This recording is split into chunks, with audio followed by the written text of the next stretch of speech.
This happened when I was in college. I was 20 at the time, studying for an upcoming exam in biology. That is, until my roommate busted in my room. She wasn't yelling, but I could see she was drunk by her excitement. I rolled my eyes and sighed. I completely lost focus now. But it was okay. I kind of gotten used to her behavior. She was a party girl while I was, well, a nerd. I tried to get back on my reading tracks again, but she patted me on the back and drunkenly giggled before speaking. "Come on, Jasmine. Every time I see you, you're always reading a book."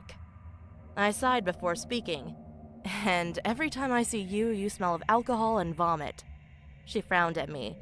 "How about this? I'll be quiet all week if you come to this party tomorrow at 8. I wanted to say no, but then I thought about it.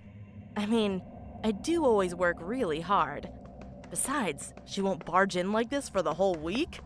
Sounds too good, I thought to myself, so I nodded and continued to read. We got ready. I hadn't dressed up in ages, so I was kind of excited.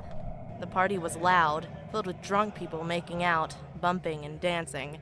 The party was hosted in a basement-like setting, only it was much bigger and had a lot of space. I'm not going to lie, I did have a few drinks. I wasn't drunk, but I was definitely tipsy.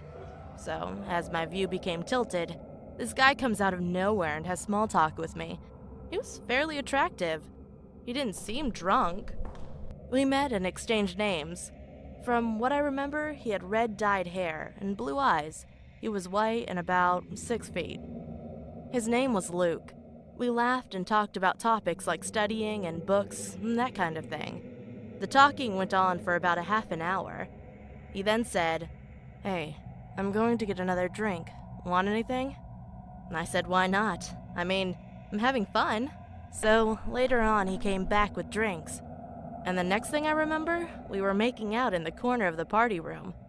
It was so quick, and then he asked me, "Want to go back to my place?" Which I politely declined. I already know what he wants. Besides, I needed to be on campus in the morning. "Come on, I promise it will be fun."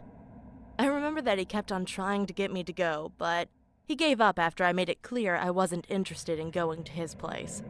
He rolled his eyes angrily and gave me a paper with a number on it. "Fine. If you change your mind, give me a call." He leaned close to me and whispered against my ear. Then he walked out, and the rest of the night was a complete blank. The next day, I woke up inside my college bedroom, on my bed, next to my roommate snoring on her bed as well. As I got up to shower, a paper fell out of my pocket. It was the number, which made me remember that guy. But I had more important things now. I showered then and went to study. I remember reading my book when all of a sudden I felt dizzy. Then I woke up in the bed with police officers and nurses talking next to me. Turns out I had this dangerous allergic reaction that could only be caused from saliva or any bodily fluids that had come from decaying or rotting flesh. Which to my surprise was weird. I hadn't been kissing anyone, let alone ate anything raw. Then I remembered the guy. I told the police about the guy at the party and gave them the number he gave me. A few weeks passed and my allergies went down so I could live my life normally. I just finished my test when my phone rang. I answered it and it was the police. Turns out the guy from the party had 2 dead, decaying women's bodies inside his apartment that he ate. They must have been there for months. My heart dropped. The thought that I made out with someone who ate human flesh